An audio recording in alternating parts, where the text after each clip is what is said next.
سوال تو اس کی اخلاقی ضرورت کا ہے. سمجھا؟ اگر اخلاقی ضرورت قیامت کی ہے اور اس کو آنا چاہیے، اگر نہیں آتی ہے تو دنیا کارخانہ حبس بن جاتا ہے، اس کا خالق ایک کھلنڈا بن کر جاتا ہے. سمجھا؟ اور دنیا بے انصاف رہ جاتی ہے، اندھیر نگری بن جاتی ہے. یہ اخلاقی ضرورت ہے تو اس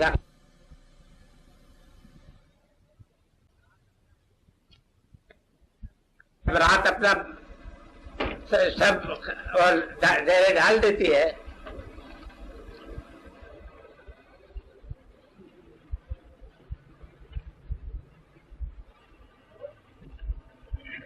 تب کون گمان کرتا ہے کہ یہ اپنا خیمہ ڈیرا کبھی اٹھائے گی نہیں.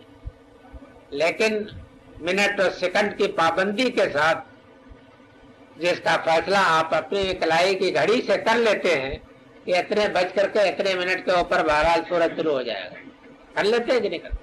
کوئی نہیں کر سکتا. اتنا بڑا عظیم واقعہ پیش آ جاتا ہے تو کیا آخرت کی صبح کو ہو جانا اس سے بڑا واقعہ تو نہیں ہوگا؟ تو گویا اس کے معنی یہ ہے کہ سادہ اسلوبوں میں جس طریقہ سے کہ رات کے بعد صبح کے آنے سے استدلال کیا ہے اس دنیا کی اس زندگی کے بعد آخرت کے نمودار ہونے کو، اسی طرح سے اس میں بھی اشارہ کیا.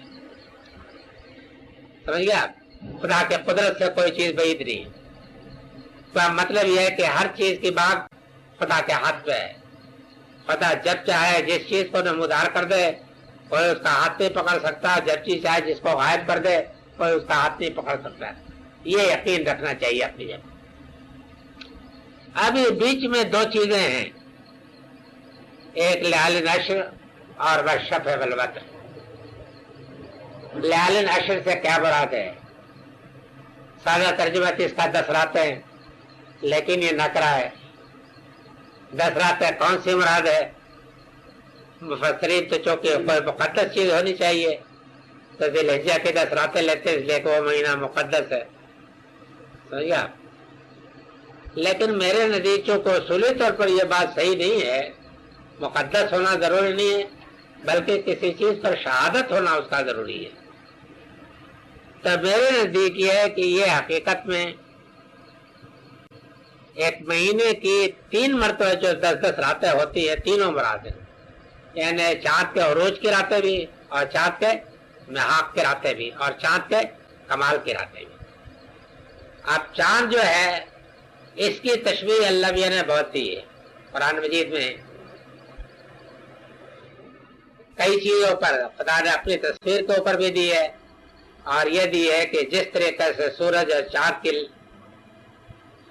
مہار اللہ کے ہاتھ پہ ہے. سمجھ گیا آپ؟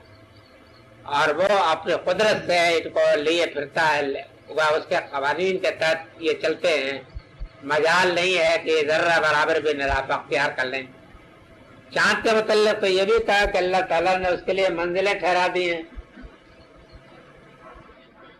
قدر وہ مناظر حتیٰ آگا کل ارجن قدیم، یہاں تک کہ ان منزلوں کا طے کرتے کرتے یہ غریب سوکھ کر آٹا بن جاتا ہے. اب یہ ہے کہ اس کی 10 راتیں دیکھ لیجئے، یہ عروج کی 10 راتیں جو اس کی کمال کی ہے، اس کے بعد 10 راتیں اس کے محاق، تینوں ہے نا محال سے پیش آتی ہے. سوال یہ کہ اس میں سے کس چیز کے اوپر آپ کو قدرت ہے؟ اور یہ سوال ہے کہ جس کی قدرت اس چیز کے اوپر ہے اس سے بڑی کس کی قدرت ہو سکتی ہے؟ وہ جو چاہے کر سکتا ہے. اور اس سے یہ بات بھی معلوم ہوئی کہ اللہ تعالیٰ کا جو طریقہ ہے وہ یہ ہے کہ وہ اپنے کاموں کو، چونکہ اس کی تدبیر بہت ہی محکم اور اس کی گرفت نہایت ہی پائیدار ہے، ذرہ برابر بھی اس کو اندیشہ نہیں ہوتا کہ کوئی چیز اس کی گرفت سے باہر ہو جائے گی. اس لیے وہ ایک خاص تدریج کے ساتھ ہر چیز کو لاتا ہے، اور وہ اپنی تدریج کے ساتھ جس دن چاہے گا آخرت کو بھی لا کر کے کھڑا کر دے گا. یعنی دنیا اپنے کنارے پہ پہنچ جائے گی اور آخرت نمودار ہو جائے گی. جو خدا یہ کر سکتا ہے، جس کا مشاہدہ تم یہ کرتے ہو دیکھتے ہو، اس خدا سے کوئی چیز نہیں بعید.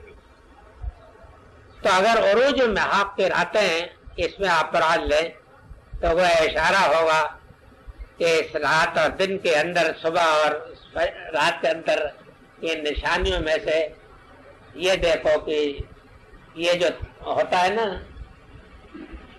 کہ چاند جو ہے بے تدریج اپنے کمال کو پہنچتا ہے، اس کے بعد ایک خاص حالت پر چند دن ٹکتا ہے اور اس کے بعد بے تدریج اس پر زوال کی حالت طاری ہوتی ہے، اور پھر تو جس خدا کے ہاتھ میں اس کائنات کی باغ ہے وہ خدا جو ہے جب چاہے گا جس چیز کو لانا اس نے مقدر کر رکھا ہے وہ لا کر کے کھڑا کر دے. اگر ان چیزوں کے اوپر صرف اس وجہ سے تمہارا تعجب ختم ہو چکا ہے کہ روز دیکھتے ہو، سمجھ گا، تو ایک چیز کو یہ فرق کر لو کہ اس سے